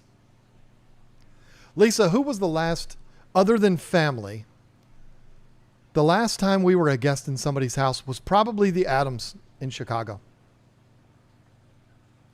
I adore Jason and Joanna. I'd do anything for them. If they were in trouble, I would travel to Chicago right now to help them out. And I'd say hi to Whip's World and Evan Rifkin and Kevin Ullery while I was out there. and the Cichlid Bros. But if we went to their house and Jason was like, oh man, I made you this salmon dinner, I'd be like, oh, I'm sorry, dude. I can't do it. I just can't. I'm really sorry. I love you. But can we go get some Chicago style or something? Because I don't eat fish because it's gross. And I don't care how good you say it is. It's still gross. Fish is gross. I'm not saying I can't be proven wrong. But I'm just saying I've never had one that I like. And you see, I grew up in a household where my mom didn't make a menu that was forever. Like, there's this person gets this, and because this kid won't eat that, so I'm going to make this for the kid who won't eat that. Oh, no. I grew up in a household where it was, this is what we're having for dinner. If you don't like it, don't eat. And, you know, people today would call that child abuse. I would call that good parenting. But my mom would make cod. I love my mom. I would do anything for her, but it was gross. But I ate it because if I didn't eat it, I wasn't going to eat that night. And I was a growing boy. I needed my calories. And so I ate it reluctantly, and I always hated it. And every time I came in from outside, because that's what we used to do when I was a kid, was go run around outside and throw rocks and chase girls. And if I came in from a hard day of playing outside and I said, what's for dinner? And my mom said, I'm making cod. I'd be like, oh no. It's not like she forced it in me, but it was kind of forced, because if I didn't eat it, then I didn't eat that night. And so I hated it. Then why don't you eat my leftovers? What? Leftover what?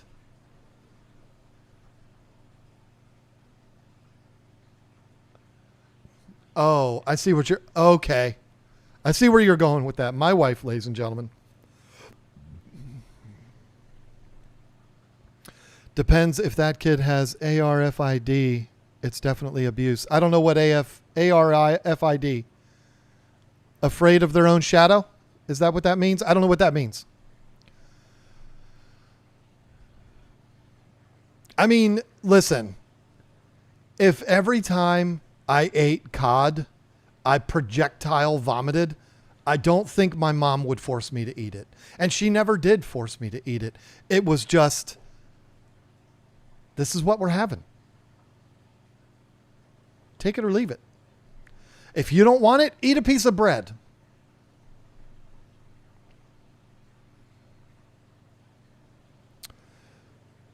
If Lisa is not there, put on the AC so you don't... I did. That's the problem. I did put the AC on, but the thing is, I think I made a mistake. When you have a dual zone mini split, you can't have one on heat and the other on AC. They have to both be on the same mode. And I think I might have forgotten to turn the other unit off, which Lisa keeps the heat on all the time. And I think that's why the AC is not really working that well here. But it is what it is. I hated Brussels sprouts growing up, and then one day years later, I had roasted Brussels sprouts and my life was changed. Hey, listen, Evan, I've always liked Brussels sprouts. I don't understand these kids these days that don't like their vegetables. We have a 21-year-old, right, Lisa? He's 21. Yeah. He won't touch a vegetable. None. Still, he's 21. He's a sailor serving this country. And he will not eat a vegetable. Blasphemous. My mom sounds like your mom. You eat what I cook or you don't eat. Yeah, that's just how it was. So it made you really happy when it was pizza night. The local tropical communities eat whatever they can get. This includes fish that we keep in aquariums, like yellow tangs, but they get a lot more benefit out of it if it's taken, I think 4 aquariums. Yeah, I mean, the fish certainly does. And that's the thing. This documentary talked a lot about a lot of fish don't survive for a year. And I think that's probably true. And I think that's very sad. And I agree with them that it's a problem. Because, I mean, my livelihood is trying to make people understand how to not kill fish. That's my job. That's what I try to do. And I know just from my talking with people and the questions that I get and all of this kind of stuff, I know for a fact, and I'll say it to your face, that 85% of this hobby is people that have been keeping fish for under a year. I say I know it for a fact, but I do not have data to back it up. I just say it's a fact in my head. Okay. So therefore, to me, it's a fact. And so it is a problem.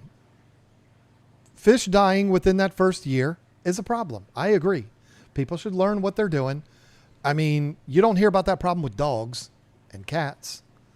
Can you imagine having a friend that every time you went to your friend's house, they had a new dog and they were like, yeah, the last one died. I don't know.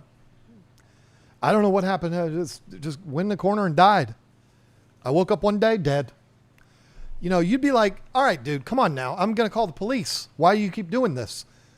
But fish, it happens and nobody cares. Nobody says anything. And that's a problem. We definitely need a lot better education of owners of fish stores. A lot of stores do not have the right information.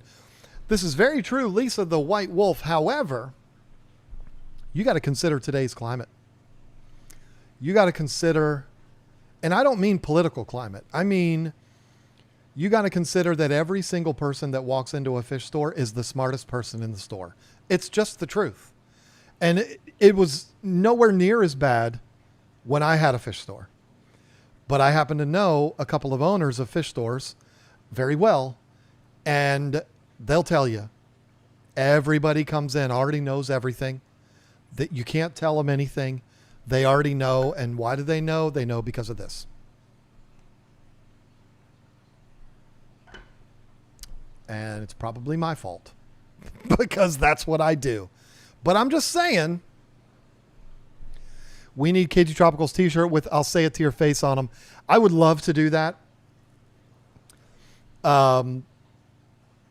There is a picture that I've used. I'll show it to you. I've used this picture. I think I have it right here. So many times I've used this in thumbnails. This one.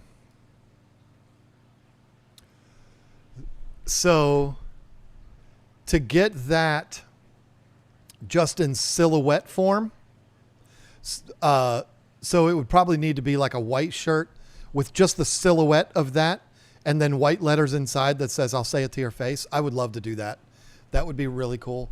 Mel Boogie, if I do that, I'm going to send you the first one for free because you just lit a fire in me to do that. Or a shirt that says dill hole. Is that new to y'all? I've been calling people dill holes my whole life.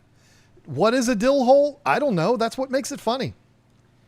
And let me say something real quick. Because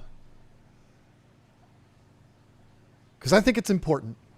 Because, you know, it's very possible, since it's only 15 minutes left of the stream, it's very possible that one of my favorite people on this small floating pebble that we live on, one of my favorite people might be watching this. And if he is, and he's upset because he heard me talking last week about how I don't know if he's a podcaster. Y'all remember those of you that stuck with me last week through my 2-hour-long rant about music and how terrible the Beatles are and how Jimi Hendrix is not the best guitar player of all time. All of those controversial things that I said. Do you remember when I also said, I don't know if Billy Corgan is a podcaster? Remember when I said that? I got to tell you all something. I take it all back. I have watched probably 5 episodes of his podcast since saying that on the podcast. And I was totally wrong. He is very, very good at what he does. I prematurely said what I said, having only watched half of an episode, his episode with Corey Feldman. And that was a mistake for me to give you that opinion that early. I have since watched him with Pat Benatar, which was amazing. Lisa watched, she might not have, but she came in when I was watching on it yesterday.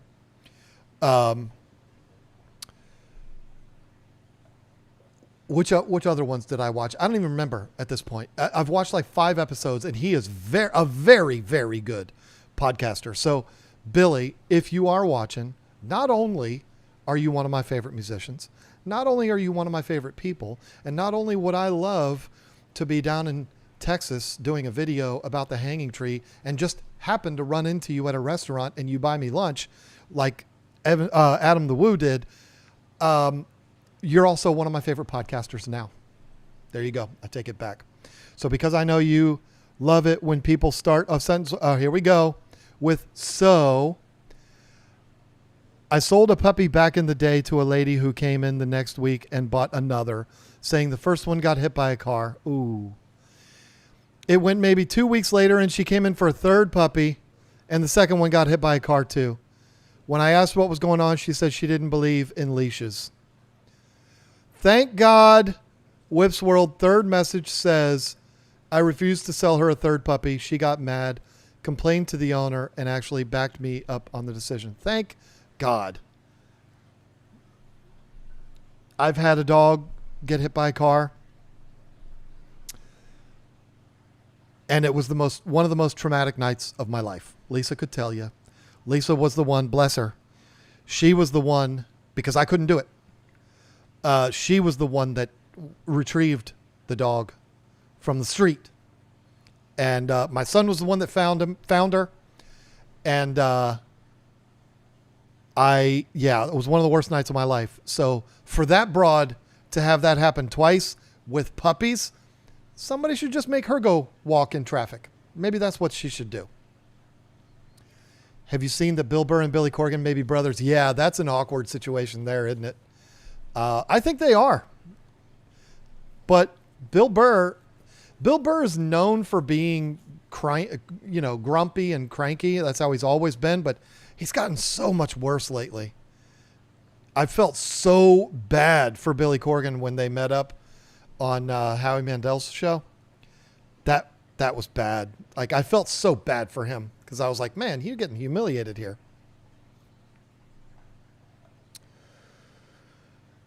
I spent $5,000 on a fence for my dogs. It's our responsibility to keep them safe. Yeah. I mean, you know what? When my dog got hit, we were living in a rental and we did not have a fence. And it was one of those things where they never, ever went near the street. They always went the other way, but just this one particular time they did. My golden retriever made it through and the miniature pinscher did not. And never forgiven myself for that.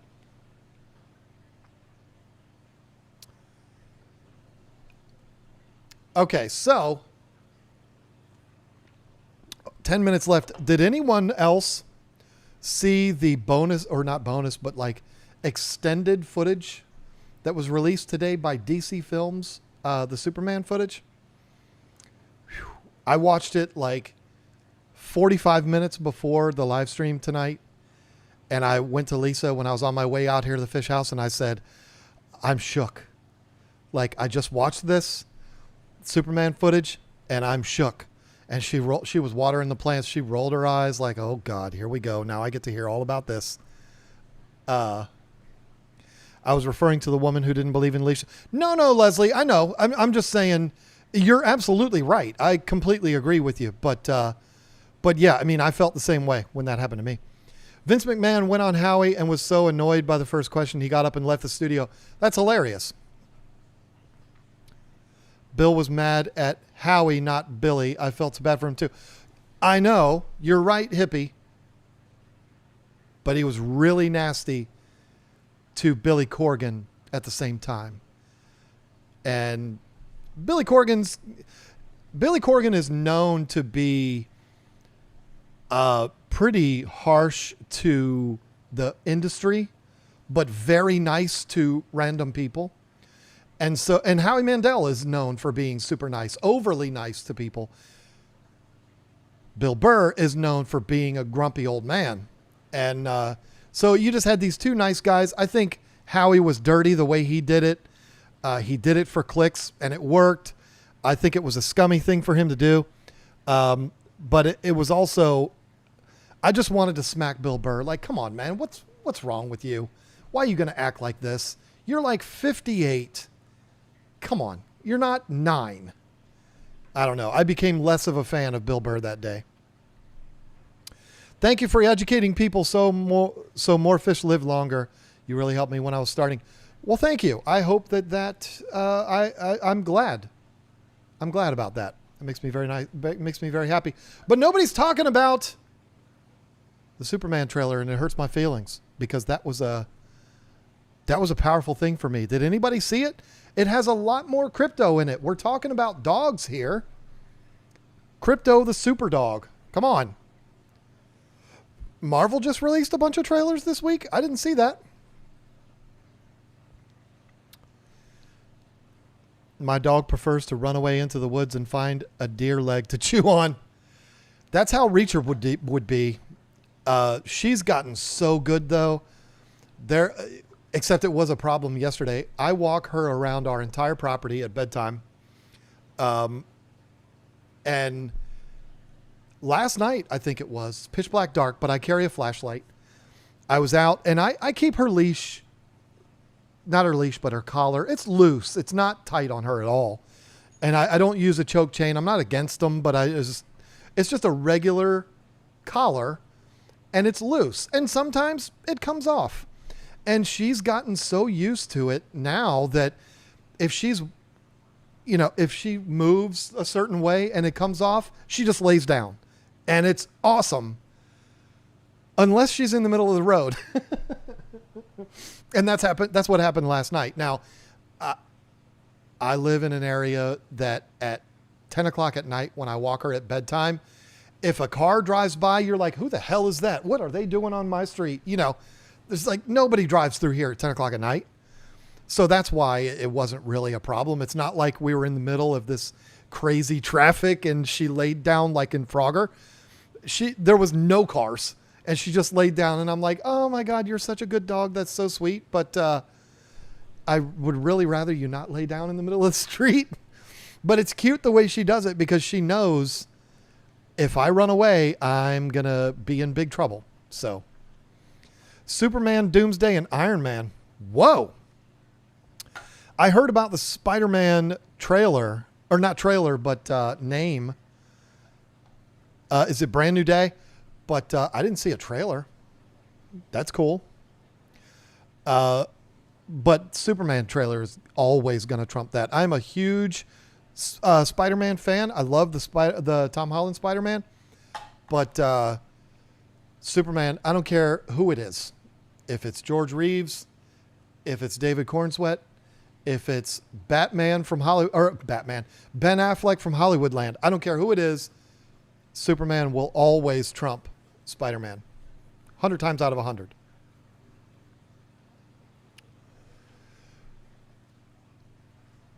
They should start a band with Will Ferrell and Chad Smith. Did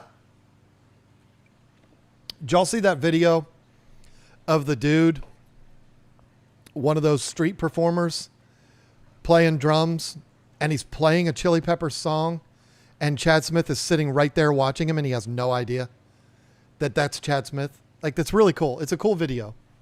At least that's what they say in the video, that he didn't know that was Chad, or didn't realize that Chad Smith was sitting over there. I love those videos for some reason. There's the one video of the girl singing the John Legend song, and John Legend just walks up and he's watching her.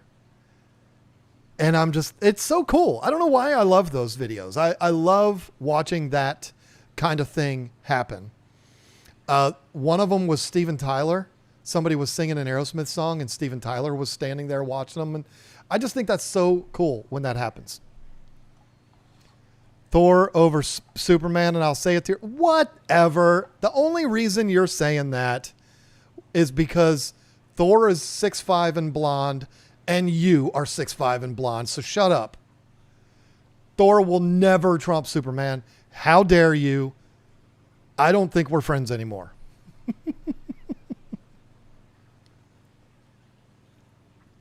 I love Thor. Don't get me wrong. But no.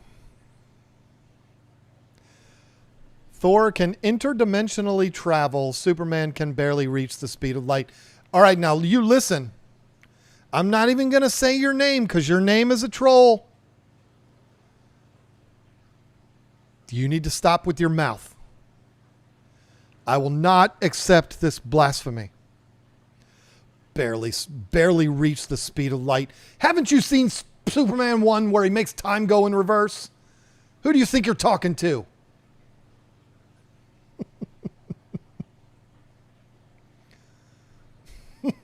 Can I stop talking? I'm watching the extended version. Let me tell you what happens.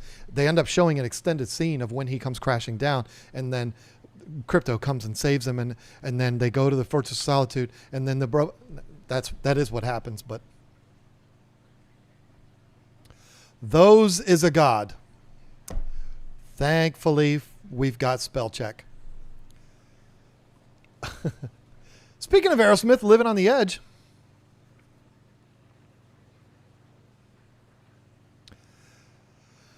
yeah, I've run out of things to talk about tonight, folks. If you haven't figured it out.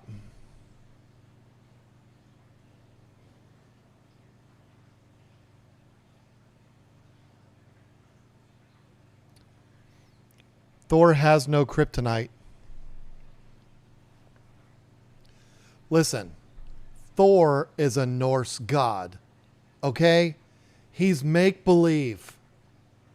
We're talking about things that are real here. Okay? So stop it.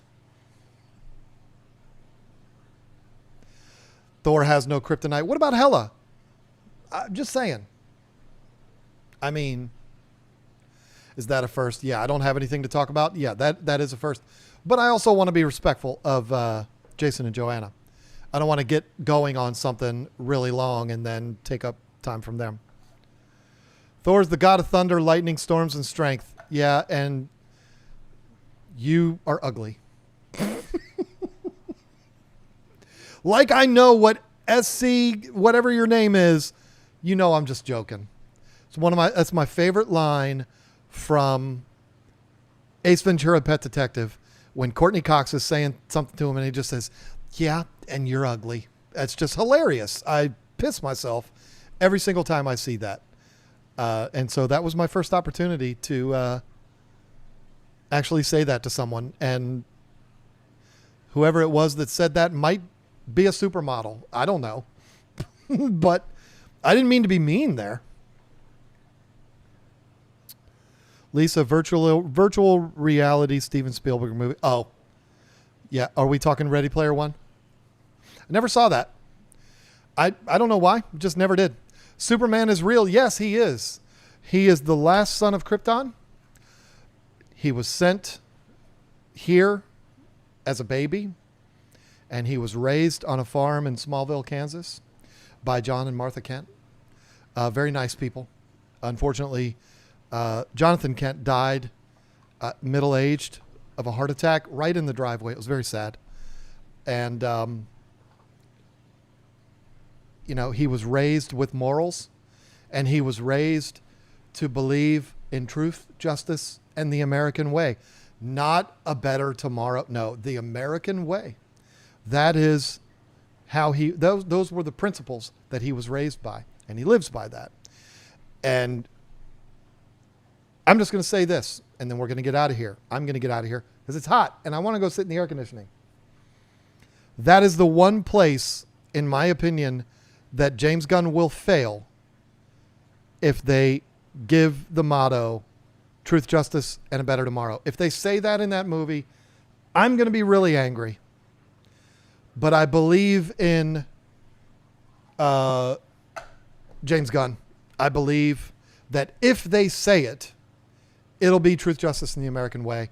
And I will be very glad about that. But I feel John Mayer is Superman on the down low. He's Superman with a guitar in his hand. He's very underrated when it comes to a guitar player. But listen, folks, Jason and Joanna are now live. They are a way better live stream than me. I just got the text from Jason. They are live.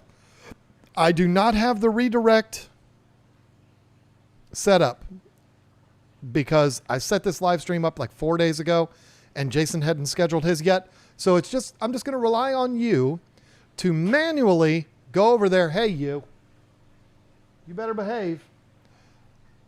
Manually go over there and hang out with Jason and Joanna and make sure you let them know that the aquarium : the dark hobby is not a documentary worth watching. Don't waste your time. Trust me, Martin Sheen's only in the first minute, so there's no reason to watch it. Anyway, thank you all so much. This has been fun. I am way too hot, so I'm going back in the house. Have a good night.